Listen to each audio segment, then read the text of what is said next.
नमस्कार दोस्तों, स्वागत है आपका कंपटीशन कम्युनिटी पे।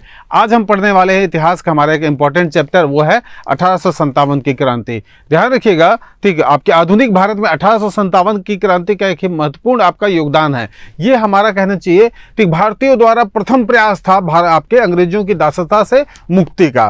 ठीक है, बहुत सारे कारण है, आर्थिक कारण, सामाजिक कारण, राजनीतिक कारण, लेकिन हम चालू करने वाले हैं तत्कालिक कारण से। ठीक है, फिर बाद में बाकी अन्य कारणों का हम परीक्षण करेंगे। तो सबसे पहले हम देख लेते हैं तत्कालिक कारण। फिर आपको बता दूं कि उस समय जो भारतीय ब्रिटिश सेना में जो राइफल यूज होते थे, ठीक, उसका नाम था ब्राउन बेस राइफल। और उस ब्राउन बेस राइफल को, ठीक, हटा के, ठीक, इनफील्ड राइफल का प्रयोग किया जाने लगा। और वो जो इनफील्ड राइफल था, उस राइफल में जो चर्बी वाले कारतूस का उपयोग करते थे, अर्थात कारतूस को सुरक्षित रखने के लिए चर्बी में रखा जाता था, जो कि एक पन्नी के में समझिए पैक रहता था, और उसको उपयोग करने के लिए आपको उसको मुंह से खोलना पड़ता था। ठीक है, किसी तरीके से सैनिकों को ये खबर लग गई कि वो जो चर्बी वाले कारतूस है उसमें गाय की चर्बी और सूअर की चर्बी, इन दोनों का इस्तेमाल है। ठीक है, अब समझिए कि गाय की चर्बी से हिंदू आप भड़क गए और आपके सूअर वाली चर्बी से मुसलमान सैनिक भड़क गए। और इस प्रकार समझिए कि 1857 की क्रांति का ये जो बिगुल है,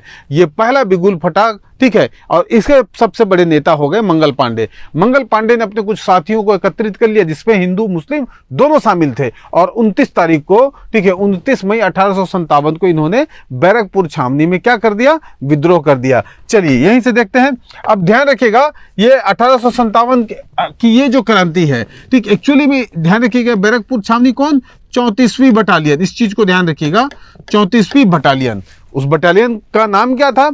34वीं बटालियन। और 34वीं बटालियन में हिंदू और मुस्लिम सैनिक दोनों ने मिलकर मंगल पांडे के नेतृत्व में क्या कर दिया?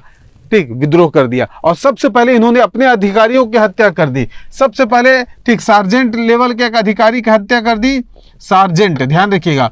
साथ ही साथ एक लेफ्टिनेंट थे, लेफ्टिनेंट बाग, ठीक, इनकी भी हत्या कर दी। तो ये दो अधिकारियों की हत्या कर देते हैं। ठीक है, सार्जेंट के अपने सार्जेंट की हत्या करते हैं, साथ ही साथ लेफ्टिनेंट बाग की भी हत्या कर देते हैं। ठीक, और इस प्रकार यहाँ पर क्या किया गया कि आपके मतलब चर्बी वाले कारतूस का विद्रोह किया गया कि भाई चर्बी वाले कारतूस का हम प्रयोग नहीं करेंगे, आपने इसके माध्यम से हमारा धर्म भ्रष्ट किया है। तो ये था आपका, ठीक, प्रथम रिस्पॉन्स भारतीय सैनिकों का।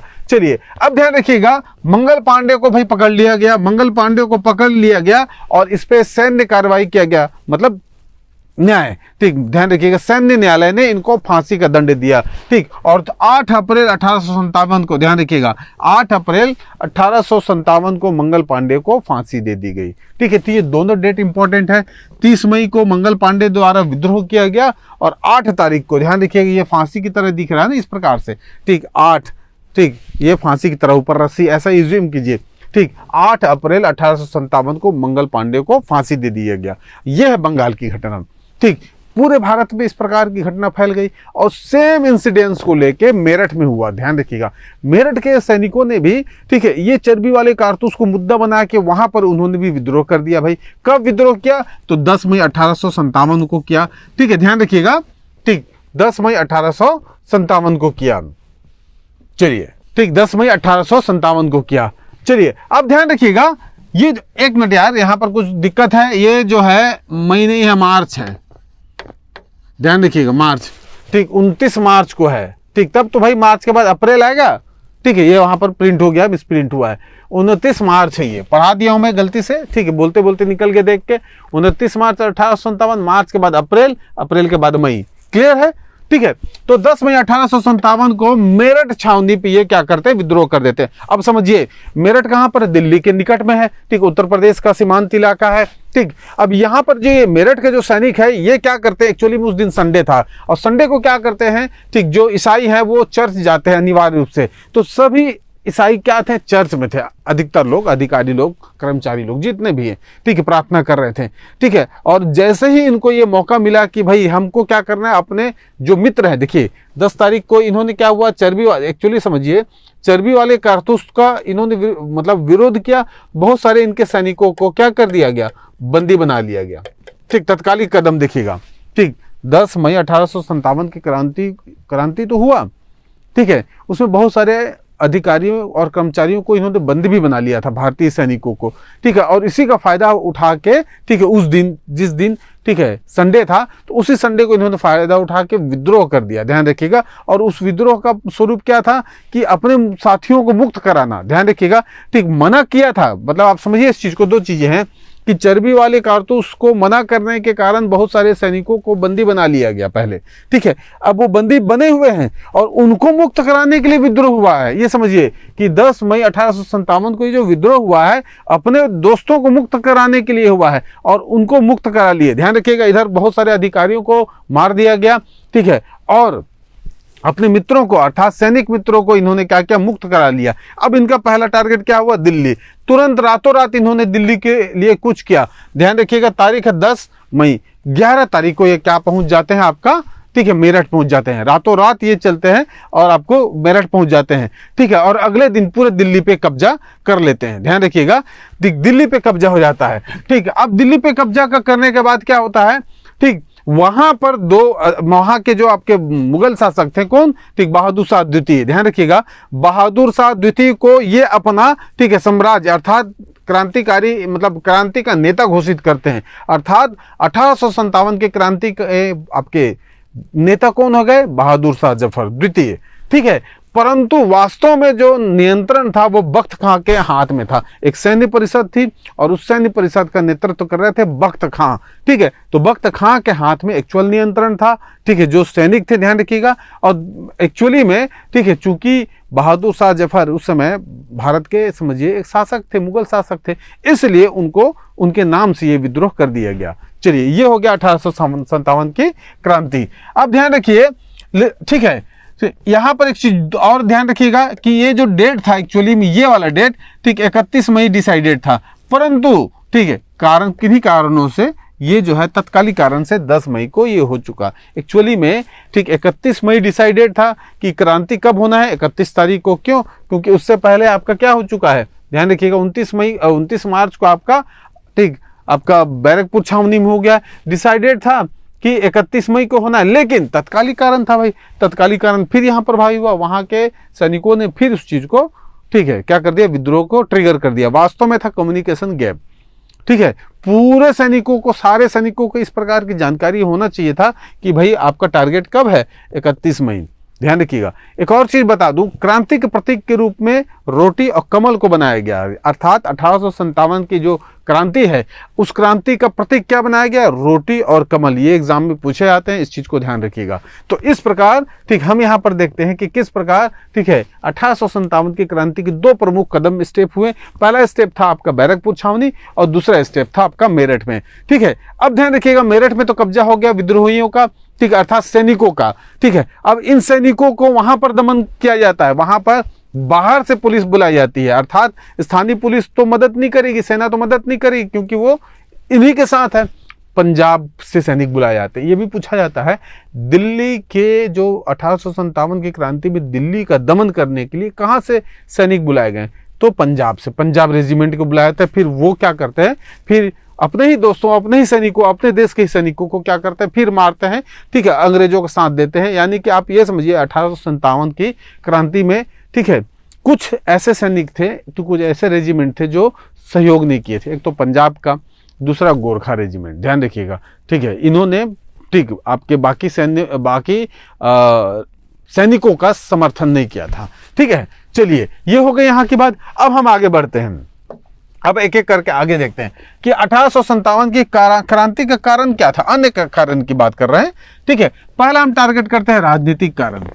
ध्यान रखिएगा, ठीक, वो तो तत्कालिक कारण था चर्बी वाले कारण, लेकिन ये जो चीजें हैं, ठीक है, आपका मतलब आप अगर किसी चीज का विद्रोह कर रहे हैं तो ऐसा नहीं है कि आपने तत्कालिक रूप से कुछ छोटे मोटे कारण का विद्रोह किया है, ठीक। इसका मतलब है ये विद्रोह आपके मन में बहुत लंबे समय तक था, अर्थात भारतीयों के मन में बहुत लंबे समय तक था, ठीक है। और वही भारतीय क्या है, सेना में भी है। वो जब घर जा रहा है, सैनिक मान लीजिए घर में जा रहा है, ठीक, उनके मित्रों से मिल रहा है, उनके दोस्तों से मिल रहा है, अपने परिवार में रह रहा है, वो कौन है, आम लोग हैं, ठीक है। आम लोग त्रस्त हैं और आम सैनिक भी तो आम लोग हैं, ठीक। वो जब घर जाता है तो आम लोगों के बीच रहता है, ठीक है। तो जो भी आपके नियम कानून, ठीक है, जो भी रणनीति है, ठीक है, इन सारे चीजों से, ठीक, आम लोग परेशान होते थे और वो सैनिक भी आम लोग थे। तो समझिए, ठीक, सेना इज इक्वल टू आम, ठीक, आम लोग। तो अब यहां पर आप समझिए, ठीक, यहां पर 2-3 ऐसे कदम हुए थे, जैसे बड़े कदम की बात कर रहा हूं, वेलेजली, लॉर्ड वेलेजली की सहायक संधि। इन महोदय ने क्या किया था कि, ठीक, कुछ जैसे कि मान लीजिए हैदराबाद है, हैदराबाद के साथ इन्होंने सहायक संधि किया। सहायक संधि की शर्त क्या थी कि हैदराबाद में, मान लीजिए हैदराबाद है, हैदराबाद, ठीक, हैदराबाद में एक सैन्य टुकड़ी ये रखेंगे, ठीक, सैन्य टुकड़ी कौन रखेंगे? अंग्रेज सैन्य टुकड़ी रखेंगे हैदराबाद में, और उसका खर्चा, उसका रहन सहन, मतलब सारा चीज कौन उठाएगा? हैदराबाद का राज्य उठाएगा, ठीक है। दूसरा कि अब हैदराबाद जो है अपने पड़ोसी देश, अपने पड़ोसी किसी भी आपके राज्य से संधि नहीं करेगा। ध्यान रखिएगा, अपने पड़ोसी किसी भी राज्य से संधि नहीं करेगा, ठीक है। अपना एक सैन्य टुकड़ी तो ऑलरेडी बैठा दिया, और खर्चा कौन करेगा? हैदराबाद। और आपको अपने अड़ोस पड़ोसी किसी भी राज्य से किसी भी प्रकार का, ठीक, संधि नहीं करना है, ठीक। शर्त और एक था कि वास्तव में अगर कोई भी पड़ोसी राज्य इन पे हमला करेगा, ठीक, तब ये उनका सपोर्ट करेंगे अंग्रेज। तो इस प्रकार से, ठीक है, सहायक संधि के माध्यम से क्या किया इन्होंने? अलग अलग, मतलब पृथक कर दिया ना भाई, ठीक, 8-10 लोगों से सहायक संधि किया और सभी को उन्होंने क्या कर दिया? पृथक कर दिया। मतलब सहायक संधि तो क्या, हम सपोर्ट देंगे, लेकिन आपको किसी और से सपोर्ट लेने की आवश्यकता नहीं है।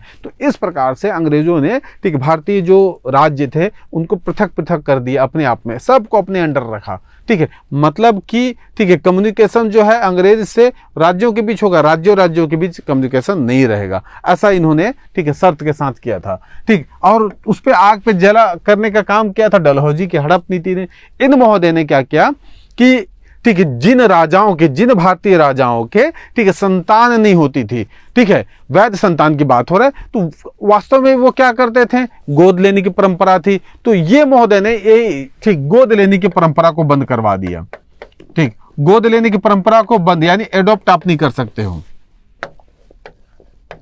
ठीक, एडॉप्टेड चाइल्ड, ठीक, नॉट अलाउड। ध्यान रखिएगा, जो भी बच्चा, मतलब अगर कोई शासक है जिसका वास्तव में खुद की संतान नहीं है, ठीक है, तो वो क्या करता था? एडॉप्ट कर लेता था और बाद में वही जाके आगे शासक बनता था। वास्तव में क्या होता था, ठीक है, अपने भाई, चचेरे भाई, छोटे भाई, ठीक, ऐसा संतान को ये एडॉप्ट कर लेते थे और उसी को क्या करते थे? शासक बनाते थे। ऐसा नहीं कि कहीं से भी, ठीक, एडॉप्ट कर लिए, चलिए अपने ही घराने से, अपने ही परिवार से एडॉप्ट करते थे और बाद में उसको अपना उत्तराधिकारी बना देते थे। तो इसी प्रथा परंपरा को, ठीक है, किसने तोड़ दिया? लॉर्ड डलहौजी ने। उसने गोद लेने वाली परंपरा को समाप्त कर दिया और इस आधार पे बहुत सारे राज्यों का, ठीक, सतारा, जैतपुर, ठीक है, बघात आदि राज्यों का इन्होंने क्या किया? विलय कर लिया। तो इस प्रकार हड़प मतलब हड़पने की नीति से ये किया, और साथ ही साथ आपका झांसी भी इसमें आ जाता है, ठीक, और वहां पर फिर विद्रोह करती है झांसी की रानी, ठीक। तो दूसरा प्रमुख कारण हो गया ये, ठीक। और था कि राजाओं के पेंशन, जैसे कि पेशवा, ठीक, बालाजी, ध्यान रखिएगा, ठीक, जो कि आपके पुणे में थे, तो इन्होंने क्या किया था कि बहुत सारे ऐसे रियासत थे जहां पर पेंशन दिया जाता था, उन सभी का पेंशन इन्होंने क्या कर दिया? बंद कर दिया। किन्होंने? अंग्रेजों ने, ठीक है। अब इनको क्या कहा गया कि भाई आप अपना खर्च आप समझो, हम नहीं जानते, ठीक है। पेंशन देते थे भाई, अब पेंशन को देने की भी जो आपका प्रथा था उसको भी बंद किया। तो ये 3 प्रमुख कारण थे, ठीक, जिससे कि शासक वर्ग, ठीक, वो क्या हुए? राजनीति में शासन का प्रमुख योगदान था ना, ठीक। तो शासक वर्ग वो जो है अपने आप को आइसोलेट कर लिए ब्रिटिश से। अब उनको पता चल चुका कि ब्रिटिशर्स जो हैं वो अब हमारा सहयोग नहीं करेंगे, ठीक। शुरू में भारत के जो शासक हैं, ठीक, जो भी सूबेदार रहते थे, ये सहयोगात्मक आपका रवैया अपनाते थे अंग्रेजों से, परंतु जैसे जैसे खुद पे बीती, ठीक है, जैसे जैसे अंग्रेज जो है इनको दमन करते गए, ठीक है, इनके क्षेत्रों को लूटते गए, ठीक, इनके क्षेत्रों पे कब्जा करते गए, तब, ठीक है, समझ में आया, मतलब अपने पे बीती तब समझ पे आया कि अंग्रेज जो है वास्तव में, ठीक है, ये किसी के है नहीं, ठीक है, भारत से आया है, भारत को लूटने को सुटने के लिए आया है। ये धीरे धीरे इनको पता चलने लग गया। चलिए अब आगे बढ़ते हैं दूसरे कारण पे, सामाजिक कारण पे, ठीक है, ये तो कुछ हद तक सही था। ठीक है, वर्तमान दृष्टिकोण से देखेंगे तो हमारे लिए, अभी मैं अगर सोचूं कि भाई अंग्रेज जो है सती प्रथा को प्रतिबंध कर रहे थे, दास प्रथा को रोक रहे थे, विधवाओं का पुनर्विवाह करवा रहे थे, ये तो अच्छी बात थी वर्तमान समय के लिए, क्योंकि हम आधुनिक शिक्षा प्राप्त हैं। ठीक है, हम बचपन से ही इन सब चीज़ों को, ठीक, हम अच्छे वैल्यूज़ के रूप में हम सुनते आए हैं। लेकिन तत्कालिक समय में ये चीज़ तो वहाँ का, ठीक है, मेन चीज़ था भाई, कल्चर था कि हमको नर बलि देना है। और हम सोचते हैं कि नर बलि, अरे भाई हम तो सामान्य बलि की भी निंदा करते हैं। ठीक है, ध्यान रखिएगा। चलिए एक एक करके देख लेते हैं। पहला है कि सामाजिक कारण में, अर्थात उन्होंने पहले, अंग्रेजों ने सती प्रथा पे रोक लगाया। ठीक है, कि सती प्रथा नहीं करना है। सती प्रथा का मतलब आप समझते हैं कि जब पति की मृत्यु हो जाती है तो पति के साथ साथ पत्नी को भी क्या कर दिया जाता था, जला दिया जाता था। यही है सती प्रथा। ठीक है, कोई भी स्त्री, आपको पता होना चाहिए कि इच्छिक रूप से तो नहीं जाएगी कि चलिए भाई पति खत्म हो गए, हम भी चलिए बैठ जाते हैं। सबको बलपूर्वक ही बैठाना पड़ेगा। ठीक है, अगर कोई मान लीजिए स्त्री अगर थोड़ा सा हिम्मत लगा के कर भी रही थी कि चलो भाई मैं सती हो जाऊंगी, लेकिन जब एट इंसिडेंस की बात आती होगी तो उसका भी हृदय क्या हो जाता होगा, ठीक है, पिघल जाता होगा, मतलब नहीं करने का मन करता होगा। परंतु सब लोग घेर के रखे रहते थे। ठीक है, कुछ स्थितियों में आपको लग रहा है कि वो ऐसे ही बैठे ही हैं वर्तमान में, ऐसे हाथ में, अरे बांध दिया जाता होगा भाई। ठीक है, थोड़ा सा आग जलता होगा, हल्का सा 5 डिग्री 10 डिग्री 50 डिग्री, ठीक, भाग जाते होंगे महिलाएं, बांध दिया जाता होगा। ठीक है, ध्यान रखिएगा, उतर के भाग जाती होंगी ना भाई। आपको बैठा दिया जाए, आप क्या करोगे, भाग जाओगे? नहीं, शुरू में हिम्मत लगा के रखोगे, चलो जल जाते हैं भाई, 5-10 डिग्री बढ़ा, भागना, उठ के भागते होंगे। ठीक, इसलिए बांध दिया जाता होगा। तो ये आप समझिए कि तत्कालिक समय में वो एक, ठीक, हृदय विदारक घटना होती होगी। वो चिल्लाते होंगे बचाओ बचाओ करके। ऐसा थोड़ी है कि भाई शांत पूर्वक रहेंगे, आग जल रहा है। चलिए, तो ये हो गया सती प्रथा। नर बलि प्रथा भाई, ठीक, नर बलि प्रथा, बहुत सारे ऐसे जनजाति हैं, जैसे खोंड जनजाति की चर्चा करते हैं। ठीक है, तो बहुत सारे जनजाति थे भारत में जो कि क्या करते थे, नर बलि करते थे। ठीक है, तो इसी नर बलि के विरोध में ब्रिटिशर्स क्या करते थे, उस जगहों पे, ठीक, अपने सैन्य टुकड़ी रख देते थे, जिन मंदिरों पे या जिन धार्मिक स्थानों पे नर बलि की प्रथा प्रचलित थी। तो इसको भी, ठीक, जनजातीय कबीलों ने क्या किया, अपनी संस्कृति पे प्रहार समझा, साथ ही साथ दास प्रथा का भी अंत कर दिया। तो इस प्रकार से कुछ ऐसे आधुनिक कदम ब्रिटिशर्स ने भारत में लाए। ठीक है, लेकिन वो जो आधुनिक कदम है वो हमारे लिए या हमारे लोगों के लिए क्या था, आधुनिक नहीं था। वो हमारे लिए, हमारी संस्कृति पे, हमारे कल्चर पे आघात था कि सामने वाला बंदा जो आके अपना कल्चर को हमको, ठीक है, फॉलो करने के लिए क्या कर रहा है, मजबूर कर रहा है। क्लियर है? चलिए, विधवा पुनर्विवाह अधिनियम ये भी आया भाई, इसमें भारतीयों का भी सहयोग था। ध्यान रखिएगा, विधवा पुनर्विवाह, ये तो वर्तमान समय में बोलेंगे तो अच्छी बात है, लेकिन तत्कालिक समय के लिए, ठीक है, उस समय ये सामाजिक, ठीक, रूप से मान्य नहीं था। ध्यान रखिएगा। चलिए, अंग्रेजी शिक्षा को लागू करना, ठीक है, अंग्रेजी शिक्षा को लागू करना तो अच्छी बात है, लेकिन सीधी सी बात है कि भारतीय शिक्षा को वो क्या करते थे, डिमोटिवेट करते थे। मगर मतलब समझ लीजिए, अगर कोई व्यक्ति जो है अंग्रेजी शिक्षा प्राप्त करके पढ़ाई कर रहा है, ठीक है, पढ़ाई करने के बाद उसको अच्छी नौकरी मिल रहा है, ठीक है, उसको उच्च पद दिए जा रहे हैं, और वहीं पर समकक्ष में, ठीक, भारतीय शिक्षा प्राप्त करके, भारतीय विषयों को शिक्षित प्राप्त करके अगर कोई बंदा आ रहा है तो उसको उस प्रकार की नौकरी भी नहीं मिल रहा है।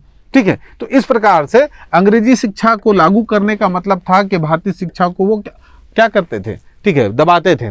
एक्चुअली में ये एक ऐसा वर्ग चाह रहे थे कि जो अंग्रेजी शिक्षा प्राप्त हो, आराम से हमारा काम कर दे, नहीं तो फिर हमको अंग्रेजी शिक्षा प्राप्त एक व्यक्ति कहाँ से लाना पड़ेगा, ब्रिटेन से लाना पड़ेगा, जो कि ज़्यादा खर्चीला था, और वो यहाँ आके भी ज़्यादा खर्च में, मतलब ज़्यादा वेतन पे काम करेगा। अगर कोई भारतीय बंदा, अगर भारतीय लोग, ठीक, भारतीय व्यक्ति अगर कोई पढ़ लिख के अंग्रेजी शिक्षा प्राप्त करके अगर नौकरी कर रहा है तो कम खर्च में हो जाएगा, यहाँ के लोग कम खर्च में उस काम को कर देंगे। तो ये नीति था। और अगला नीति था रंग भेद का नीति, ठीक, सीधा सीधा काले और गोरे की नीति। ठीक है, ध्यान रखिएगा, काले और गोरे की नीति, काम तो करते थे साथ में, ठीक है, लेकिन उसमें भी ध्यान रखिएगा, जो काले और गोरे की नीति, ये जो है जबरदस्त तरीके से प्रभावित था। ये अस्पष्टता है, ध्यान रखिएगा, लेकिन प्रजाति आधार पे। ठीक, अस्पष्टता एक होती है जो हमारे संविधान में, ठीक है, प्रोहिबिटेड है। ठीक है, वो सामाजिक आधार पे है। ध्यान रखिएगा, कौन सा आधार पे है, सोशल बेस पे है। ठीक है, ये है आपका प्रजाति बेस पे, पूरा प्रजाति, अर्थात पूरे भारतीय प्रजाति, ठीक है, को ये क्या मान रहे हैं, काला मान रहे हैं। ठीक, ये आपके हैं, मतलब है, मतलब ठीक है, दृष्टि से देखा जाता है, अपने आप को अच्छे दृष्टि से देखते हैं कि हम उच्च प्रजाति के हैं और ये निम्न प्रजाति के लोग हैं। चलिए अब आगे बढ़ते हैं। तो इन सभी कारणों से ध्यान रखिएगा, एक्चुअली इन सभी कारणों से ठीक है आपके अंग्रेज जो हैं, ये जो अंग्रेज हैं इस प्रकार का दृष्टिकोण रखते थे और इसी दृष्टिकोण के वजह से जो भारतीय है, भारतीयों का दृष्टिकोण परिवर्तन हुआ और वो उनके मन में ठीक ये आ गया कि ये हमारे सामाजिक जो ताना बाना है, सामाजिक जो व्यवस्था है उसको क्या कर रहा है, ये तोड़ रहा है, खराब कर रहा है। ठीक है, आज भी देखिएगा सामाजिक स्तर होते हैं, सामाजिक संगठन होते हैं। ठीक है, प्रत्येक समाज का, जैसे कि क्षत्रिय समाज है, ब्राह्मण समाज है, साहू समाज है। ठीक है, तो ठीक है, प्रत्येक समाज का जो अपना अंदर का जो आपका संगठन होता है वो मजबूत होता है और उसके अंदर बहुत सारे नियम होते हैं। तो इस प्रकार के नियम को, जैसे कि अभी भी अंतर जाति विवाह जो है ठीक सामाजिक स्तर पे मान्य नहीं है। अंतर जाति विवाह अर्थात एक जाति से दूसरी जाति में विवाह करना, अगर कोई व्यक्ति इस प्रकार का कृत्य कर भी लेता है, काम कर भी लेता है, तो उसको सामाजिक बहिष्कार कर दिया जाता है।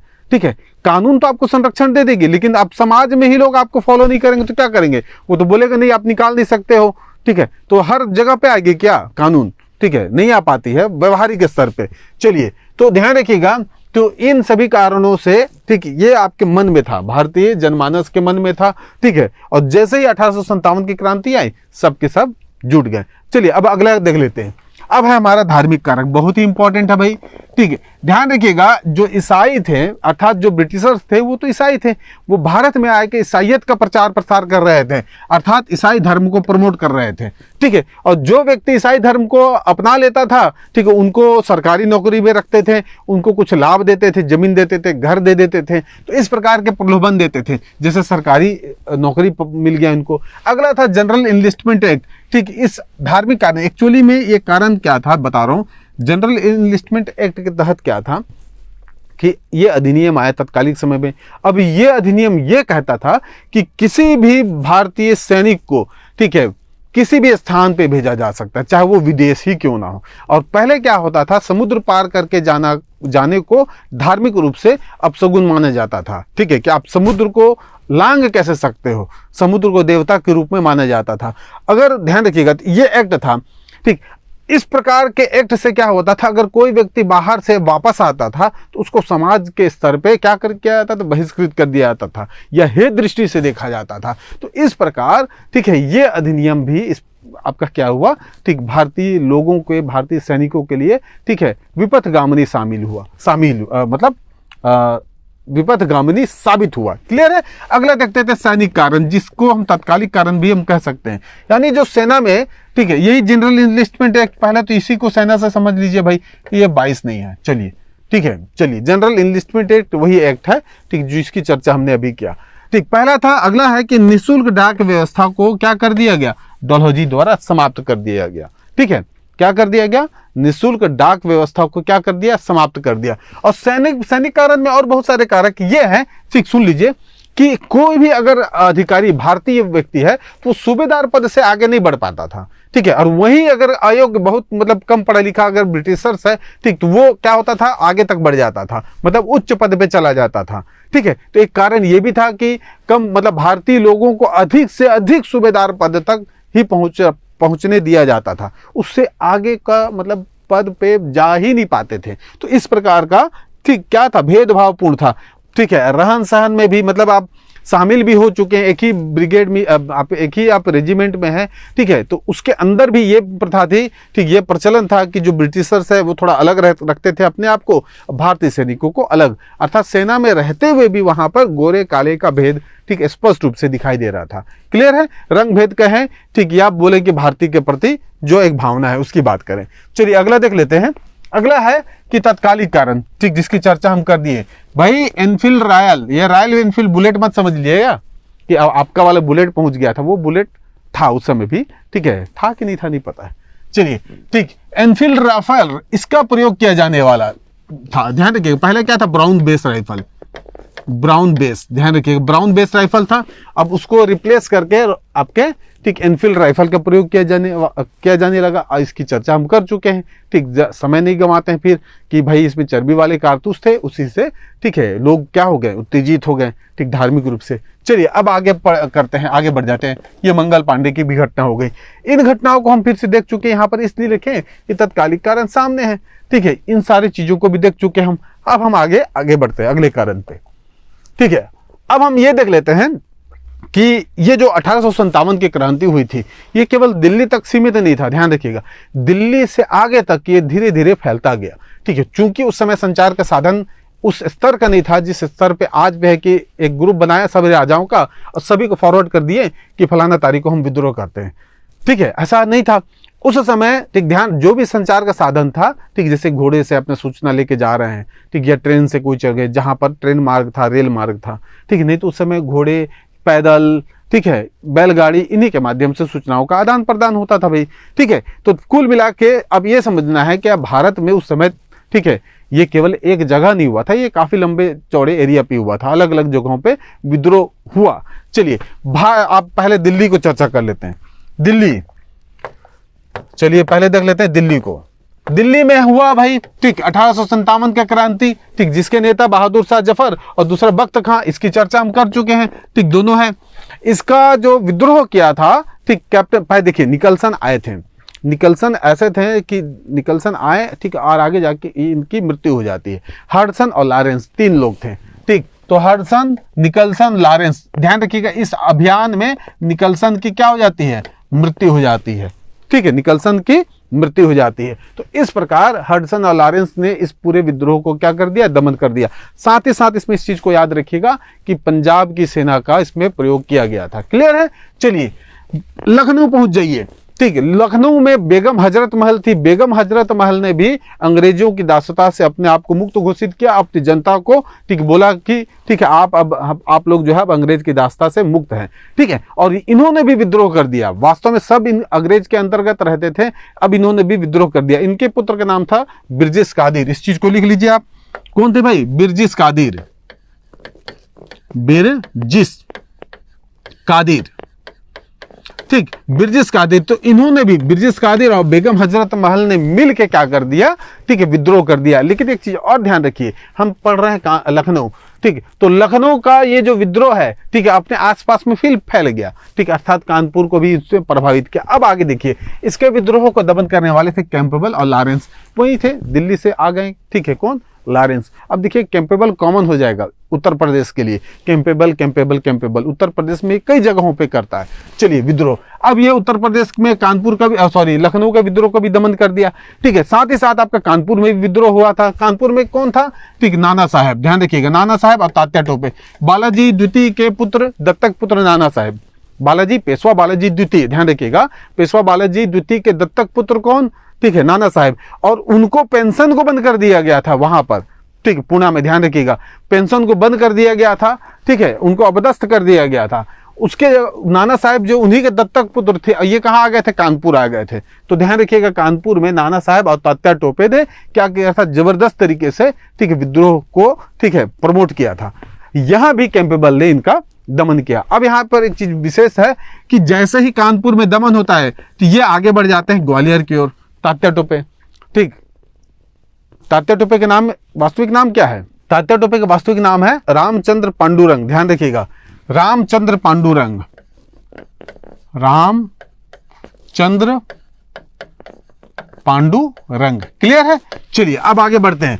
ठीक, अब ध्यान रखिए, ग्वालियर में तात्या टोपे भी कॉमन थे। यहां पर हीरोज ने इनका दमन किया। किसने किया, हीरोज। अब आ जाते हैं झांसी। झांसी में भी सेम था। ठीक है, यहां पर आपके दामोदर राव थे, उनको अपदस्थ कर दिया गया था। उनका जो पुत्र था उनको वैलिड नहीं माना गया था। और यहाँ पर ध्यान रखिएगा, इस विद्रोह में आपके दामोदर राव की मृत्यु भी हो जाती है। जैसे उनकी मृत्यु हुई, ठीक, तो उनके जगह पे, ठीक है, ध्यान रखिएगा, खाली स्थान हो गया, रिक्त हो गया, क्योंकि रानी लक्ष्मीबाई के खुद के संतान नहीं थे। तो इन्होंने दत्तक पुत्र मतलब अधिक ये लिए, दत्तक पुत्र को, ठीक है, का सहारा लिए, यानी इन्होंने पुत्र को दत्तक, मतलब दत्तक पुत्र बनाया। ठीक है, अब उसको अंग्रेज जो है वैलिड नहीं मान रहे, क्योंकि हड़प की नीति है। ठीक, डॉक्ट्रिन ऑफ लैप्स है। ठीक है, उसके तहत फिर अंग्रेजों ने इनके क्षेत्रों को कब्जा कर लिया था झांसी में। तो झांसी में आपके रानी लक्ष्मीबाई ने जबरदस्त तरीके से प्रतिरोध किया था। झांसी में हारने के बाद ये कहाँ शिफ्ट हो गई, ग्वालियर। इस चीज को ध्यान रखिएगा, झांसी में इनको मतलब लक्ष्मीबाई को पराजय का सामना करना पड़ा, वो कहाँ चली गई, ग्वालियर। और ग्वालियर में मिले तात्या टोपे, तो तात्या टोपे और लक्ष्मीबाई ने मिल के संघर्ष किया। बाद में ठीक है ग्वालियर के किले के नजदीक में, ध्यान रखिएगा ठीक, ग्वालियर के किले के नजदीक में संघर्ष करते हुए ठीक है रानी लक्ष्मीबाई की मृत्यु हो जाती है। और वो संघर्ष होता है हीरोज के साथ। ठीक है, ध्यान रखिए किसके साथ, हीरोज के साथ। हीरोज ने ही कहा था कि 1857 की क्रांति में ठीक है कोई अगर एक पुरुष है ठीक है लड़ता हुआ दिखा, वो थी रानी लक्ष्मीबाई, यानी रानी लक्ष्मीबाई को पुरुष से तुलना कर रही है। चलिए ये हो गया हीरोज का जो कॉमन दमन हो गया दोनों जगह पे, झांसी और ठीक है आपका ग्वालियर पे। क्लियर है। अब हम आगे बजाते इलाहाबाद। इलाहाबाद में लियाकत अली है, कर्नल नील ने ठीक है यहां पर दमन किया। लियाकत अली का नाम याद रखिएगा।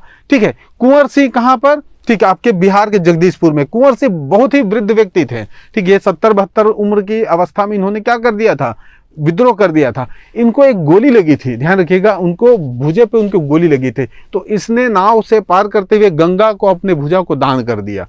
अर्थात कि हाथ पे गोली लगी है तो उस हाथ को ही काट दिया। क्यों? क्योंकि उस पर ठीक है जो पॉइजन है, जहर फैलता है, उसके कारण उनकी मृत्यु हो सकती थी। इसलिए ठीक है इन्होंने गंगा को अपना हाथ क्या किया, दान कर दिया। आप उंगली दान कर पाओगे? सांप काटता है ठीक है फिर भी आदमी मर जाता है, उसको काटने की हिम्मत नहीं रखते हैं। ठीक है, चलिए अगला देखिएगा। यहाँ पर विलियम टेलर और विसेंट आयर ने इसका दमन किया। इस नाम को याद रखिएगा ना, टेलर और ठीक है आपके आयर ने, ध्यान रखिएगा। अगला है बरेली में। बरेली में खान बहादुर ठीक है खान ने विद्रोह किया था और आपका मेरठ में कदम सिंह ने। तो ये हो गए भारत के अन्य स्थानों पे विद्रोह को करने वाले। ठीक है, लेकिन एक चीज खामी था भाई, खामी ये था कि ये विद्रोह अलग अलग समय में। ठीक है, पहले एक ने विद्रोह किया, अंग्रेज ने उसको दबा दिया। ठीक है, देखिए यहाँ पर लखनऊ का दमन किया, उसी कैंपेबल ने यहाँ पे आके दबा दिया। ठीक है, ये दब गया, उसके बाद कानपुर वाले ने दमन किया, ठीक मतलब विद्रोह किया, तो फिर इसको आगे दबा दिए, फिर ग्वालियर को, फिर एक एक कर को। ठीक है, अगर यही विद्रोह एक साथ हो जाता तो अंग्रेजों के लिए ठीक जबरदस्त कारण होता। ध्यान रखिएगा, यहाँ पर अंग्रेजी सत्ता ऐसे ही हिल गई थी। ठीक, अगर सभी के सभी एक साथ विद्रोह कर देते तो हम जो है बहुत पहले आजाद हो सकते थे। चलिए क्रांति के स्वरूप की चर्चा करते हैं। स्वरूप का अर्थ है कि अलग अलग लोगों ने 1857 के क्रांति का वर्डिक्ट अलग अलग रूप में किया है। कोई इसको कह रहा है कि ये भाई सैन्य विद्रोह था, ये स्वतंत्रता संग्राम नहीं था, क्या था, सैन्य विद्रोह था। कुछ इसको ठीक धर्म से लेके जोड़ रहे थे। ठीक है, ध्यान रखिएगा, तो अलग अलग व्यक्तियों ने अलग अलग रूप में इसको प्रस्तुत किया है। आपसे प्रश्न में क्या पूछेगा कि इस प्रकार का कथन किसने कहा है, किसने कहा ये ठीक है ईसाइयों का के विरुद्ध युद्ध है, किसने कहा है कि ये हिंदू मुस्लिम षड्यंत्र है, ठीक किसने कहा है कि 1857 का क्रांति ना तो क्रांति है ना तो राष्ट्र विद्रोह है, इस प्रकार का स्टेटमेंट किसने कहा है। तो ये आपसे प्रश्न पूछा जाता है, इसलिए इसको यहाँ पर लेके अपन आए हैं। चलिए पहले देख लेते हैं रीच महोदय का। रीच ने कहा है ये धर्मांधों का ईसाइयों के विरुद्ध अभियान था। ठीक, धर्मांधों का ईसाइयों के विरुद्ध युद्ध था। ठीक है, इन्होंने 1857 की क्रांति को क्या बोल दिया कि ईसाइयत के खिलाफ युद्ध था। किसने? रीच ने। ठीक है, अगला है वीडी सावरकर। इन्होंने पॉजिटिव दिया है, इसको इन्होंने सुनियोजित स्वतंत्रता संग्राम कहा है। ठीक है, ध्यान रखिएगा, सुनियोजित स्वतंत्रता संग्राम। ठीक है, इनकी पुस्तक का भी नाम यही है। ठीक है, चलिए अब देख लेते हैं अगला स्टेटमेंट। आरसी मजूमदार, इन महोदय ने तो ठीक है कुछ ही नहीं माना इसको कि हवा में हो गया ऐसा टाइप का। जैसे 1857 की क्रांति ना तो प्रथम थी, जैसे हम लोग कहते हैं ना प्रथम स्वतंत्रता संग्राम। ठीक, तो ये महोदय का है ना तो प्रथम थी, ना ही राष्ट्रीय था और ना ही स्वतंत्रता संग्राम था। तो क्या था, इतना सारा क्या हो गया जब कुछ हो था ही नहीं तो क्या था। ठीक है, तो आरसी मजूमदार का ये स्टेटमेंट आता है, पूछा जाता है, इन्होंने कहा था ना तो ये प्रथम है, ना ही राष्ट्रीय है और ना ही ये स्वतंत्रता संग्राम है, ये एक छोटा मोटा सैन्य विद्रोह है। इस प्रकार का इन्होंने ठीक किया था। डिज़रायली, ध्यान रखिएगा, खुद अंग्रेज ये बोलते थे कि यह राष्ट्रीय विद्रोह था, सैन्य विद्रोह नहीं था। ठीक है, ध्यान रखिए, सैन्य विद्रोह क्या छोटा मोटा कारक हो गया एक आध जगह पे, ये पूरा सैन्य विद्रोह। सेना हालांकि ट्रिगर पॉइंट सेना थी। ठीक है, सब जगहों पे सैनिक लोग थे, लेकिन सब जगह थोड़ी थे। अब देखिए यहाँ पर कौन से सैनिक थे, लखनऊ में, झांसी में, ठीक इलाहाबाद में, फैजाबाद में, मेरठ में, कौन थे, सब तो वहां के शासक थे, वहां के लोग थे, ये तो कर रहे थे ना। ठीक, दो जगहों पे तो किया था भाई सैनिकों ने, ठीक आपका मेरठ और आपके बैरकपुर में। चलिए ठीक है, होम्स ने क्या कहा है, सभ्यता और बर्बरता के खिलाफ संघर्ष है, यानी कि बर्बर लोगों ने सभ्यता के खिलाफ संघर्ष कर दिया है। सभ्य कौन, अंग्रेज, बर्बर कौन, तो भारतीय, अर्थात ये सभ्यता और बर्बरता के बीच संघर्ष है। किसने कहा, ये महोदय होम्स ने। होम्स मतलब घर, घर में बैठे बैठे जो लड़ते हैं ना, बर्बर संघर्ष, ठीक है, तो उस प्रकार की ट्रिक बनाई है होम्स। जेम्स आउटरम और टेलर, इनने कहा ये हिंदू मुस्लिम षड्यंत्र है। जेम्स आउटरम और आपके विलियम टेलर, ध्यान रखिए, डब्ल्यू टेलर मतलब विलियम टेलर, इन्होंने कहा है कि ये क्या है भाई, हिंदू मुस्लिम षड्यंत्र है। चलिए कोई बात नहीं, ठीक है। लॉरेंस और सीले ने इसे सैनिक विद्रोह कहा है, ठीक, ध्यान रखिएगा, सैनिक विद्रोह, सिपाही मिन्यूटी। चलिए अब एक और फैक्ट आता है, गालिब, मिर्जा गालिब। मिर्जा गालिब, ऐसा कहा जाता है कि मिर्जा गालिब ने 1857 की क्रांति को अपने आंखों से देखा है, ठीक, मतलब थे उस समय, ठीक है। और एचिसन ने कहा कि ये जो 1857 की क्रांति के जो विद्रोह में हम मुसलमानों को हिंदुओं से लड़ाने पे क्या हो गए, ठीक, चूक गए। मतलब इन्होंने ये बताया है कि हमारा प्लानिंग थोड़ा गड़बड़ हो गया, ठीक है। हम अगर हिंदू और मुस्लिम को अगर लड़ा देते, ठीक है, तो ये मामला ही खत्म हो जाता, ठीक है। इसका ओरिजिन ही वहां से हुआ ना, कहाँ पर चर्बी वाले कारतूस थे और दोनों एक साथ थे, ठीक है।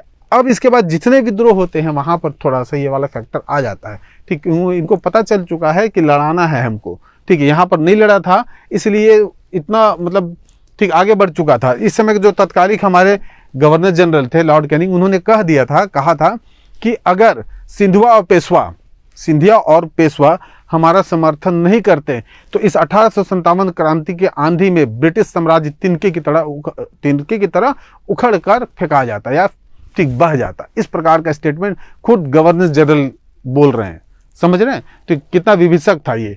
चलिए अब आइए अगला देख लेते हैं, असफलता का कारण, ठीक, अंग्रेजों का बेहतर सैन्य संगठन और विद्रोह के समय पूर्व प्रारंभ होना। डेट तो फिक्स किया है, ठीक है, उस डेट फिक्स से पहले ही आंदोलन कर दे रहे हैं। 31 तारीख डेट फिक्स कर रहे हैं, 10 तारीख को आप आंदोलन कर दे रहे हो। सब जगह पता है कि 31 को हमारे मतलब इस प्रकार का कार्यक्रम करना है, ठीक है। और भाई आप पहले कर दोगे तो दिक्कत होगा। तो इससे क्या हुआ, अलग अलग समय में ये घटनाएं हुई, अलग अलग समय पे होने का कारण ये फल ये हुआ, दुष्परिणाम कहना चाहिए कि ब्रिटिश सैनिक पहले एक को दबा रही, फिर अगले को दबा रही, फिर अगले, इस प्रकार वो दबा दी सब तरफ। अगर एक ही साथ एक ही तारीख को होता तो इस प्रकार की घटना नहीं होती, देखिएगा। चलिए अगला है कि कुछ ऐसे क्षेत्र थे जो अभी भी अंग्रेजों का समर्थन कर रहे थे, जैसे पटियाला, लाभा, इलाहाबाद, जिद्द, नेपाल, ठीक, ये अंग्रेजों के सहयोग में अभी भी थे, ठीक है। चलिए एकता का अभाव था, एकता का अभाव का मतलब, ठीक है, कम्युनिकेशन गैप भी था, ठीक, कुछ हर वर्ग इसमें शामिल नहीं था। ये भी हम बता सकते हैं कि जैसे मध्यम वर्ग, ठीक है, लोअर मीडियम वर्ग, आम लोग, इस प्रकार के बोलते हैं ना, तो यहाँ पर जो शिक्षित भारतीय थे वो शामिल नहीं थे भाई, ठीक, ध्यान रखिएगा। शिक्षित भारतीय मतलब उच्च वर्ग की बात कर रहे हैं, वो शामिल नहीं थे, ठीक। बहादुर शाह जफर का दुर्बल थे तुरंत इनको छोड़ ही दे, हालांकि कारण है आप लिख लीजिएगा, ठीक है। बहादुर शाह जफर पहले भी तो दुर्बल थे ना भाई, ठीक है, मतलब ज़्यादा उम्र हो चुका था, इनको बाद में रंगून निर्वासित कर दिया जाता है। इनके दोनों बेटों को होम्स जो है वो आपका लॉरेंस, ठीक, वो गोली मार देता है, ठीक है। चलिए सुनियोजित कार्यक्रम एवं संगठन का अभाव, ये तो था भाई, ठीक है, हर मतलब प्लान भी था तो वो प्लान से पहले आप कर दे रहे हो, ठीक है। चलिए अगला है राष्ट्रीय एकता का अभाव, बिल्कुल सही, राष्ट्रीय एकता का अभाव था, ठीक, पूरा राष्ट्र हमारा एक साथ है, ऐसा टाइप का हम कंसेप्ट वहां पर बिल्ड नहीं कर पाए, ठीक, और इस कारण ये विद्रोह क्या हुआ, असफल हुआ। चलिए अब देखिए 1857 से संबंधित कुछ पुस्तकें हैं, 3 पुस्तक को हम यहाँ रखे हैं, ये इंपॉर्टेंट है, पूछा जाता है। जैसे कि पहला है the India war of independence, नाम से ही पता चल रहा है, ठीक, प्रथम भारतीय स्वतंत्रता संग्राम, वीडी सावरकर का, अभी चर्चा किए पीछे, वीडी सावरकर ने कहा है ना कि 1857 की क्रांति वो क्रांति थी, ध्यान रखिएगा, सेम चीज है। 1857 द ग्रेट रिवोल्ट, अर्थात 1857 होगा ना, 57 होगा, 1857 की महान क्रांति, किसना, अशोक मेहता का, ध्यान रखिएगा, याद रखिएगा बुक को, ठीक है। द सिपाही immunity of and revolt of 1857, ध्यान रखिएगा, सिपाही इम्यूनिटी, ठीक, मतलब सैन्य विद्रोह, सैन्य विद्रोह, केवल इसको सैन्य विद्रोह माना है, किसने, वही आरसी मजूमदार, जिसने कहा यह ना तो प्रथम था, ठीक, न ही आपका क्या था भाई, ना तो प्रथम था, न ही राष्ट्रीय था, और न ही ये स्वतंत्रता संग्राम था, ऐसा वर्डिक्ट दिया था। तो क्या था, तो इन्होंने सैन्य विद्रोह माना है, ठीक, सिपाही इम्यूनिटी एंड रिवोल्ट ऑफ 1857 इनकी बुक का नाम है। चलिए अगला देख लेते हैं, ठीक, प्रभाव एवं परिणाम। भारत की सत्ता में क्या प्रभाव पड़ा, पहले ध्यान रखिएगा। इतना जबरदस्त हुआ कि पूरा ब्रिटिश साम्राज्य तक हिल गया। तो इन्होंने क्या किया, महारानी ने घोषणा पत्र जारी किया। ठीक है, 1858 में विक्टोरिया ने घोषणा किया, जिसको इलाहाबाद में पढ़ा गया लॉर्ड कैनिंग के द्वारा। ठीक है, ध्यान रखिएगा। वहां पर यह कहा गया कि अब ब्रिटिश सत्ता का हम हस्तांतरण कर दे रहे हैं, अर्थात अब जो कंपनी से सत्ता किसमें आ जाएगी, क्राउन में। अब ब्रिटेन की महारानी डायरेक्ट क्या करेगी, भारतीय प्रशासन को संभालेगी, ऐसा कहा गया। और उनको यह भी कहा गया कि ठीक है, इलाहाबाद से ही ये जो घोषणा पत्र पढ़ा गया, उसमें यह भी था कि अब जिस प्रकार बाकी उपनिवेश हमारे साम्राज्य हैं, ब्रिटिश के लोग हमारे ठीक अधीन रहते हैं, ठीक उसी प्रकार भारत के लोगों के साथ ट्रीट किया जाएगा, ऐसा ठीक उस स्टेटमेंट में लिखा था। ठीक, अब ये था कि भारत के साथ जो गवर्नर जनरल जो पद है, इस पद को हम समाप्त कर देंगे, क्या करेंगे, राज्य सचिव रखेंगे। ठीक, इस प्रकार का घोषणा किया गया। अब भारतीयों पे अस्त्र शस्त्र रखने पे प्रतिबंध, ठीक है, क्योंकि अस्त्र शस्त्र रखेंगे तो कभी भी विद्रोह कर सकते हैं, कभी भी किसी सैन्य अधिकारी को मार सकते हैं। एकता का भाव वो तो हमको दिखाई परिणाम में, लेकिन एकता के बाद में अंतिम रूप से हमको दिखाई दिया ठीक राष्ट्रीय एकता की भावना को उदय। इसका मतलब ये समझिए कि अब लोग समझ गए कि ये जो ब्रिटिशर्स हैं, ठीक है, इसको भी हराया जा सकता है, क्योंकि लगभग हर जगह इनको ठीक है क्या किया गया था, ठीक है, मतलब हिला दिया गया था। विजय तो नहीं प्राप्त किए थे, लेकिन इतना पे भारतीयों को यह समझ में आ गया कि ब्रिटिश ईस्ट इंडिया कंपनी ठीक इनकी जो सेना है वो अपराजय नहीं है। ठीक है, अर्थात ठीक है, इनको पराजित किया जा सकता है। क्लियर है, क्या किया जा सकता है, पराजित किया जा सकता है। ठीक है, ये भावना हो गई। दूसरा ये समझ गए कि अगर हम लोग इसी प्रकार अलग अलग करते रहे, ठीक है, आप अलग काम कर रहे हो, मैं अलग कर रहा हूं, तो कभी भी हम आजादी प्राप्त नहीं कर सकते। अर्थात राष्ट्रीय एकता की भावना होना है। ठीक, अर्थात एक साम्राज्य जैसे आपका इलाहाबाद है, आपका कानपुर है, आपका लखनऊ है, जब तक ये सब अलग अलग क्षेत्र जो है एक साथ नहीं रहेंगे तो इस प्रकार के सफलता प्राप्त नहीं की जा सकती। तो राष्ट्रीय एकता का कंसेप्ट इनके दिमाग में अब आ चुका है। ठीक है, अब हम चलते हैं, ध्यान रखिएगा, ये हमारा क्रैश कोर्स था। तो ये 1857 की क्रांति के बाद सीधा स्विच करते हैं हम, ठीक है, भारत में होने वाले प्रमुख धार्मिक सुधार आंदोलन से। ठीक है, चलिए, तत्कालिक समय में वो भी चला था, अब हम सीधा स्विच करते हैं। ठीक, सामाजिक और धार्मिक सुधार आंदोलन भारत में पुनर्जागरण के अग्रदूत कौन भाई, तो राजा राममोहन राय। ठीक है, ध्यान रखिएगा, वैश्विक स्तर पे पुनर्जागरण प्रारंभ हुआ था ब्रिटेन में, लेकिन भारत में 18वीं शताब्दी में राजा राममोहन राय द्वारा। इसलिए राजा राममोहन राय को क्या कहा जाता है, भारतीय आपके पुनर्जागरण का अग्रदूत। ठीक है, आइए पढ़ लेते हैं। ठीक, ये तो हो गया भारतीय पुनर्जागरण के पिता, धार्मिक सुधार आंदोलन के पिता। 1815 में ध्यान रखिएगा, इन्होंने आत्मीय सभा की स्थापना की। किसकी, आत्मीय सभा। 1817 में हिंदू कॉलेज की स्थापना की, कहां पर, कलकत्ता में। 17 के बाद 1821 में संवाद कौमुदी की स्थापना की। संवाद कौमुदी जो है, ठीक ध्यान रखिएगा, ये जो है बांग्ला भाषा का था, बांग्ला भाषा का था। इसी में सती प्रथा से संबंधित ठीक चीजें लिखी जाती थी, विरोध किया जाता था। ठीक है, तो 1821 में जो संवाद कौमुदी पत्रिका है, इस पत्रिका ये एक्चुअली बांग्ला भाषा का पत्रिका था, और इसी में सती प्रथा के खिलाफ चीजें भर भर के लिखी जाती थी। ठीक है, अब आ जाइए मिरातुल अखबार आपका 1822 में, ये फारसी भाषा का था। ध्यान रखिएगा, फारसी भाषा में। आपको ये भी चीज बता दूं कि राजा राममोहन राय जो है, ठीक है, कई भाषाओं के ज्ञाता थे। ध्यान रखिएगा, हिंदी, इंग्लिश, फारसी, उर्दू, कई भाषाओं को ज्ञाता थे। ठीक, तो उसका यह परिचय यह भी मिलता है कि मिरातुल अखबार नामक एक अखबार ये पब्लिश करते हैं, जो किस भाषा से है, फारसी भाषा से। ठीक, वेदांत कॉलेज की स्थापना 1825 में करते हैं, ध्यान रखिएगा, कहाँ, कलकत्ता में। और 1828 में आपका ब्रह्म समाज की स्थापना करते हैं। ठीक है, किनके द्वारा, ये है राजा राममोहन राय के द्वारा। चलिए आगे बढ़ते हैं। ठीक, अब हम देख लेते हैं, ठीक, आर्य समाज, दयानंद सरस्वती, ये तत्कालिक समय में बहुत ही प्रभावकारी थे। ठीक, 1875 में ध्यान रखिएगा आर्य समाज की स्थापना हुई, और इसके स्थापना करने वाले थे दयानंद सरस्वती। दयानंद सरस्वती का वास्तविक नाम क्या था, तो दयानंद सरस्वती का नाम था मूलशंकर। इनके गुरु थे विरजानंद, ध्यान रखिएगा। ठीक, इनका काम क्या था, ठीक, इन्होंने आपके ब्रह्म समाज के जो कंसेप्ट था उसको फॉलो किया ही किया था, प्लस इन्होंने आर्य समाज के कुछ अपने जो मूल विचारधारा थे उनको भी प्रमोट किया। ठीक है, अब इनका प्रमुख वाक्य क्या था भाई, वैदिक चीजों की स्थापना करना। इन्होंने एक नारा दिया था, वेदों की ओर लौटो, वेदों की ओर क्या करो, लौटो। इन्होंने, ठीक है, आर्य समाज के 10 नियम स्थापित किए थे। ठीक, अर्थात इन्होंने आर्य समाज बनाया, इसके आर्य समाज के कितने नियम दिए थे, 10 नियम। ठीक है, इन्होंने वेदों की प्रासंगिकता को पुनः स्थापित किया, ध्यान रखिएगा। इसलिए ठीक है, ध्यान रखिएगा, वैदिक धर्म को इन्होंने पुनः स्थापित करने का प्रयास किया वेदों के माध्यम से। ठीक है। आर्य समाज का प्रमुख केंद्र पहला तो ध्यान रखिएगा लाहौर था, इस चीज को विशेष रखिएगा, ध्यान रखिएगा। इनकी पुस्तक का नाम सत्यार्थ प्रकाश था। क्या था भाई? सत्यार्थ प्रकाश, ठीक है। साथ ही साथ इन्होंने गौ रक्षा अर्थात गौ रक्षणी सभा की भी स्थापना की थी, ठीक है। और कुछ ऐसे लोग थे, ठीक, जो हिंदू धर्म को छोड़ के, ठीक है, ईसाई धर्म को अपना लिए, या और किसी धर्म के लोग जो ईसाई धर्म को अपना लिए, ठीक है। तो प्रमुख रूप से जो हिंदू धर्म से जो धर्मांतरित हुए व्यक्ति थे, चाहे किसी भी धर्म में इनका धर्मांतरण हुआ था, ऐसे लोगों के लिए इन्होंने शुद्धि आंदोलन चलाया था। शुद्धि आंदोलन क्या है? पुनः अपने धर्म में लौटने का एक इन्होंने अवसर दिया था। ये क्या करते थे? गांव-गांव में, ठीक है, जगह पे जाके शुद्धि आंदोलन करते थे और बताते थे कि आज हम इस जगह पे, इस गांव पे आएंगे, जो भी व्यक्ति, जिन व्यक्तियों को अपने धर्म पे पुनः वापस आना है वो आ जाए। तो एकदम सभी लोगों के बीच में इस प्रकार का आयोजन होता था, पुनः उसको उस धर्म में वापस ले लिया जाता था, ठीक है। अब इसी में देख लीजिए 1886 में डीएवी कॉलेज की स्थापना होती है लाहौर में। कहां पर? लाहौर में। उसी के ध्यान रखिएगा, ठीक, ये क्या था? दयानंद एंग्लो वैदिक स्कूल। यहाँ पर एंग्लो वैदिक स्कूल, अंग्रेजी शिक्षा का भी यहाँ पर थोड़ा सा प्रमोशन है, ध्यान रखिएगा। वैदिक शिक्षा है ही, अंग्रेजी शिक्षा भी है। इसी के विरोध में थोड़ा सा 1902 में, ठीक, श्रद्धानंद ने हरिद्वार में क्या किया? गुरुकुल कांगड़ी की स्थापना कर दी, ठीक है।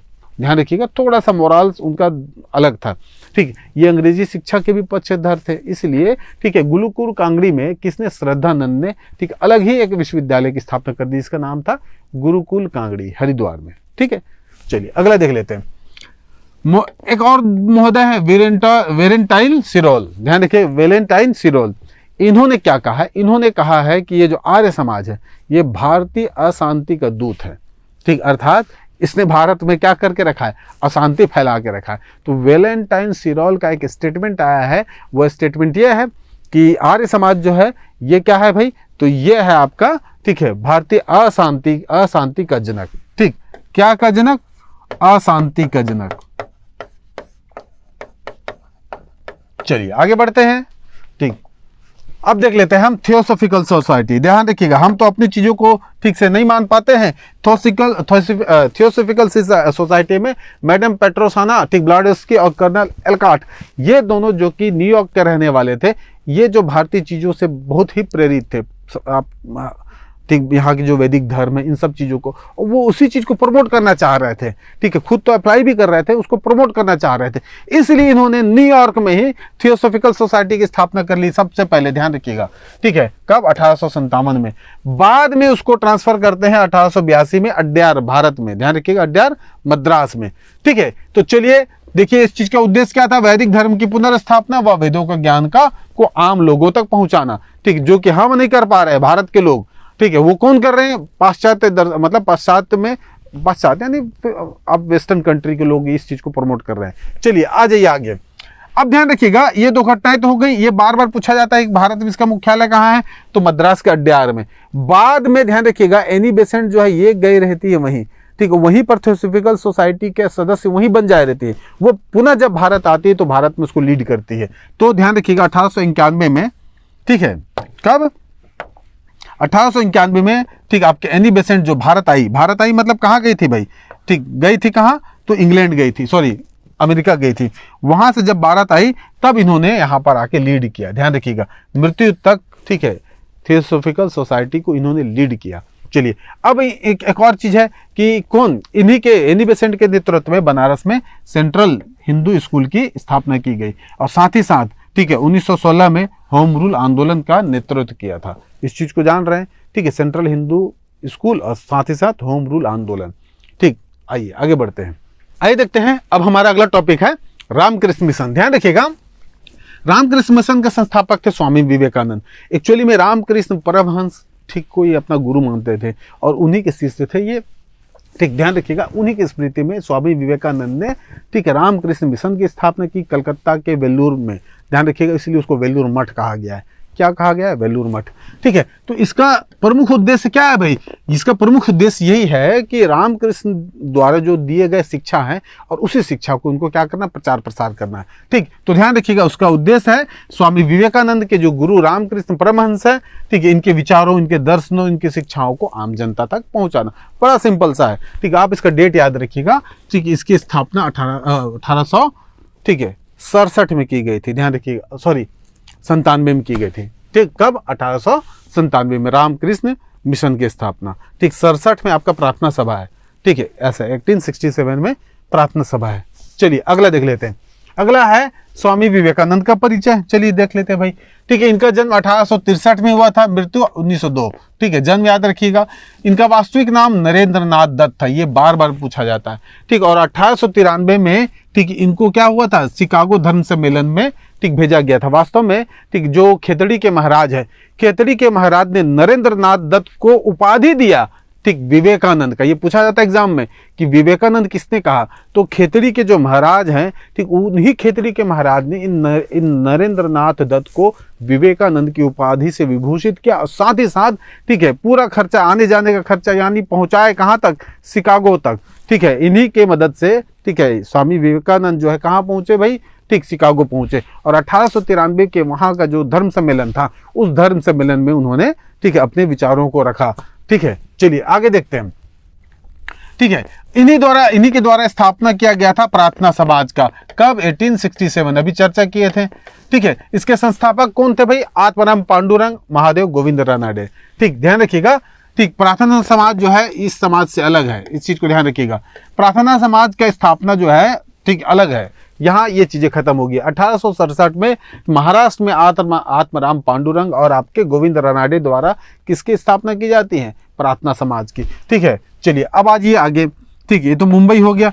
अब यहाँ पर क्या क्या काम भाई? ठीक है, अब ध्यान रखिएगा अलग से, ये तो हो चुकी है। अब हम देख लेते हैं अगला पॉइंट। ठीक, अब देखिएगा दलितों के लिए क्या हुआ, ये तो हो चुका है यहाँ तक।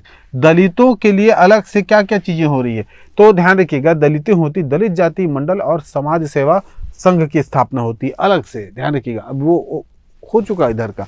अब हम देख लेते हैं स्पेशलिस्ट रूप से, विशेष रूप से दलित जातियों के लिए उत्थान के लिए कौन कौन से सम्मेलन मतलब आप सभा बने।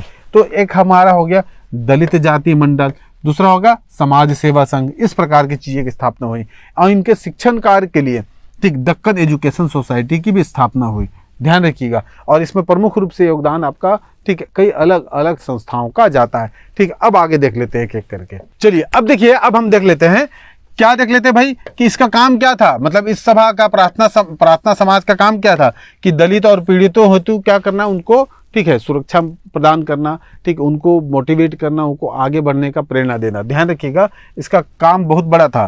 ठीक, ये शिक्षा के कार्य हेतु भी बहुत सारे काम पे थे, तो उससे आपके दक्कन एजुकेशन सोसाइटी की स्थापना इसी के अंतर्गत किया गया था। ठीक है, साथ ही साथ आगे पूर्णा सार्वजनिक सभा भी इसी के द्वारा स्थापित एक सभा का नाम है। ठीक, अर्थात ये आपके एसोसिएशन प्रार्थना समाज, इसका बहुत ही बड़ा योगदान था। यहाँ पर उसको अलग से कर दिया गया है।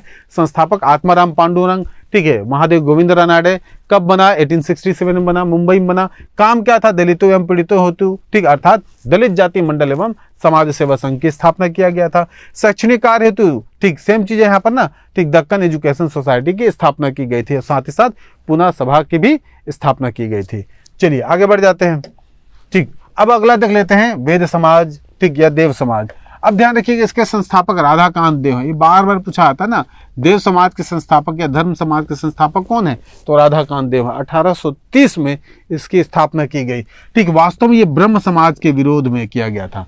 ठीक, ब्रह्म समाज ने क्या किया? ठीक, ब्रह्म समाज की जो शिक्षाएं हैं उसी शिक्षाओं के विरोध में राधाकांत देव ने देव समाज की स्थापना की, ये भी पूछा जाता है। ठीक, अब इसका विशेष रूप से क्या है कि राजा राम मोहन राय जो है ब्रह्म समाज में क्या किए थे उसकी बात कर रहा हूँ ना, वो अंग्रेजी शिक्षा के विरुद्ध में बंगला, ध्यान रखते हैं विशेष था, राजा राम मोहन राय जो है अंग्रेजी शिक्षा के विरुद्ध में थे। ठीक है, अब ये नहीं थे। ठीक, इस चीज के लिए ये अपोज कर रहे थे। चलिए अब बंगाल के सुधार देख लेते हैं। बंगाल में प्रमुख रूप से थे ईश्वर चंद्र विद्यासागर। इन्होंने सही इन्हीं के योगदान से 1856 में विधवा पुनर्विवाह अधिनियम पारित हुआ। ध्यान रखिएगा ना, विधवा पुनर्विवाह अधिनियम पारित हुआ। ठीक है, इनका ग्रंथ ही है मैरिज एंड हिंदू विडो, पुस्तक का ही नाम है। इन्हीं के समय में बेथुनियो द्वारा कलकत्ता में ठीक है 1859 में क्या किया गया? कन्याओं हेतु बेथुनियो स्कूल की स्थापना की गई। ठीक है, ध्यान रखिएगा ईश्वर चंद्र विद्यासागर ने महिलाओं के क्षेत्र में बहुत सारा कार्य किया था। महिला शिक्षा, ठीक है, फिर आपके विडो रीमैरिज अर्थात विधवा पुनर्विवाह, ठीक ये प्रथा दोनों इन्होंने ही चालू करवाया था। अब अगला देख लेते हैं। ठीक है, ये हमारा मुस्लिम धर्म में क्या क्या आंदोलन हुए थे भाई। तो पहला बहावी आंदोलन, ध्यान रखिएगा उस समय मुस्लिम धर्म में भी बहुत सारे क्रियाकलाप जो है कर्मकांड हावी हो चुके थे। अब यहाँ पर अलग अलग व्यक्ति जो है उन सभी चीज़ों को क्या करता है, इलिमिनेट करता है। उसी को हम यहाँ पर मुस्लिम धर्म समाज या धर्म सुधार आंदोलन के नाम से जानते हैं। जैसे वहाबी आंदोलन ये हुआ था पटना में, देवबंद आंदोलन ये हुआ था सहारनपुर उत्तर प्रदेश में, उसके बाद अहमदिया आंदोलन इसके प्रणेता था पंजाब में मिर्जा गुलाम अहमद कादरी, ध्यान रखिएगा, कादियानी, ठीक है, कौन, मिर्जा गुलाम अहमद, ठीक, कादियानी। अगला है फराजी आंदोलन। फराजी आंदोलन के संस्थापक थे, ठीक है, हाजी शरीयतुल्लाह, ध्यान रखिएगा, नाम ही पकड़ के रखिएगा। कॉमन, सबका कॉमन है कि मुस्लिम धर्म में समाज सुधार आंदोलन। पूछा क्या जाता है, पूछा ये जाता है कि इसका संस्थापक कौन है, ठीक, और कहाँ पर है ये, ठीक है। चलिए, मोहम्मदन लिटरेरी सोसाइटी, इसके संस्थापक कौन थे भाई, अब कलकत्ता में अब्दुल लतीफ़, इस चीज़ को ध्यान रखिएगा, कलकत्ता में कौन थे, अब्दुल लतीफ़, ठीक है। अलीगढ़ आंदोलन, ध्यान रखिएगा, अलीगढ़ आंदोलन जो है, ठीक, ये मुस्लिम शिक्षा के संबंध में महत्वपूर्ण आंदोलन था, ठीक है। अलीगढ़ आंदोलन के प्रणेता कौन थे, सैयद अहमद खां, सर सैयद अहमद खां, ठीक है। तो ध्यान रखिएगा, इन्होंने ही 1875 में एंग्लो मोहम्मदन ओरिएंटल कॉलेज की स्थापना की, ठीक है, अर्थात यही बाद में आगे जाके अलीगढ़ मुस्लिम यूनिवर्सिटी बनता है, ठीक है। चलिए, हो गया, ठीक, अलीगढ़ में मुस्लिम विश्वविद्यालय की स्थापना की। मुस्लिम शिक्षा का मतलब देखिए ये क्या है, अंग्रेजी शिक्षा के मतलब को प्रमोट करने वाले थे कौन, सर सैयद अहमद खां। ये अंग्रेजी शिक्षा के महत्व को जान रहे थे, इसलिए ये चाह रहे थे कि जो मुसलमान लोग हैं, ठीक, वो भी अंग्रेजी शिक्षा से परिचित हो, ठीक, वो भी उदारवादी प्रवृत्ति, इन सब चीज़ों के बारे में जानकारी प्राप्त करे, ठीक है। अब हम आगे देख लेते हैं भाई, ठीक, इसी क्रम में आगे जाके देखिएगा, ठीक, सर सैयद अहमद खां के नेतृत्व में 1864 में साइंटिफिक सोसाइटी की स्थापना होती है, ठीक है। चलिए आगे जाके ध्यान रखिएगा, तहजीब उल, ठीक, अरबलाक, ठीक, ये पुस्तक है इन्हीं का, ठीक, 1888 में इन्होंने ही, ठीक, यूनाइटेड इंडियन पेट्रियोटिक सोसाइटी की स्थापना की, अर्थात समझ रहे ये कौन सा है, ठीक, देशभक्त मंडली, ध्यान रखिएगा, ठीक, देशभक्त मंडली किसके अगेंस्ट में, कांग्रेस के अगेंस्ट में, ठीक, ये बार बार पूछा जाता है। राजा शिव दयाल और आपके सर सैयद अहमद खां, इन दोनों ने देशभक्त मंडली की स्थापना की, अर्थात पेट्रियोटिक सोसाइटी की स्थापना की, किसके अगेंस्ट में, कांग्रेस के अगेंस्ट में। क्यों, क्योंकि 1800, ठीक है, मतलब इस समय अब तक कांग्रेस की स्थापना हो चुकी थी, ध्यान रखिएगा, ठीक। तो कांग्रेस की स्थापना होने के बाद, ठीक है, उसका विरोध भी होगा, तो ये वही है, ठीक है। फारसी में पूछेगा, आप समझिए कि फारसी समाज धर्म सुधार आंदोलन में कौन कौन है, तो उसमें सबसे प्रमुख नाम आएगा रहनुमाए माजदा यासन सभा का, और इसमें कौन कौन थे भाई, दादा भाई नौरोजी फरदोंजी और एसएस बनर्जी, ठीक है, नौरोजी फरदोंजी और एसएस बनर्जी, ये दोनों प्रमुख थे रहनुमाए माजदा यासन सभा के, ठीक। ये क्या था कि जो आपके धार्मिक मतलब फारसी समाज है, उस समाज में भी इस प्रकार की विसंगतियां थी, और वो उन विसंगतियों को समाप्त करने के लिए ये इस प्रकार के समाज का गठन किया था। अब आ जाइए यंग बंग आंदोलन, ठीक है। यंग बंग आंदोलन को आप समझ लीजिए, एक विदेशी व्यक्ति है, वो यहाँ पर आके इस प्रकार की चीज़ों को प्रमोट कर रहे हैं कि भारत में भी मतलब क्या होना चाहिए, ठीक है, कि यहाँ पर भी उदारता है ना, ठीक, शिक्षा, ये सब चीज़ें प्रमोट होनी चाहिए। ये इसके संस्थापक हैं हेनरी विवियन डेरिजियो, ठीक, ध्यान रखिएगा ना, हेनरी विवियन डेरिजियो, ठीक है। इनका एक पत्र था ईस्ट इंडिया, ये भी पूछा जाता है, इसको आधुनिक भारत का प्रथम कवि भी कहा जाता है, इस चीज़ को ध्यान रखिएगा। आधुनिक भारत का प्रथम कवि कौन है, हेनरी विवियन डेरिजियो, क्लियर है, ठीक है। इनका एक पत्र था ईस्ट इंडिया, ये भारत में प्रथम राष्ट्रवादी कवि कहे जाते हैं, देखिए आ गए यहाँ पर, ये भारत के प्रथम राष्ट्रवादी कवि कहे जाते हैं। क्यों, क्योंकि इन्होंने भारतीयों में राष्ट्रवादी मूल्यों को प्रमोट किया था। चलिए, इन्होंने ही बंग हित सभा और डिबेटिंग क्लब की स्थापना किया। बंग हित सभा और डिबेटिंग क्लब में जाकर आप डिबेट करोगे, तो ध्यान रखिएगा, बंग हित सभा व डिबेटिंग क्लब की भी स्थापना की, और 1888 में, ठीक, एकेडमिक एसोसिएशन की भी स्थापना की। किसका, एकेडमिक एसोसिएशन, किसके द्वारा, ठीक है, तो ध्यान रखिएगा, हेनरी विवियन डेरिजियो द्वारा, ठीक है। अब हम आ जाते हैं हमारा लास्ट टॉपिक में, मतलब लास्ट में, तो पश्चिमी भारत में क्या क्या आंदोलन हुए, सुधार, उस पर देख लेते हैं। प्रथम सुधार था आपका गोपाल हरि देशमुखी, जिनको हम लोक हितवादी के नाम से भी जानते हैं, अर्थात लोक हितवादी गोपाल हरि देशमुख, क्लियर है।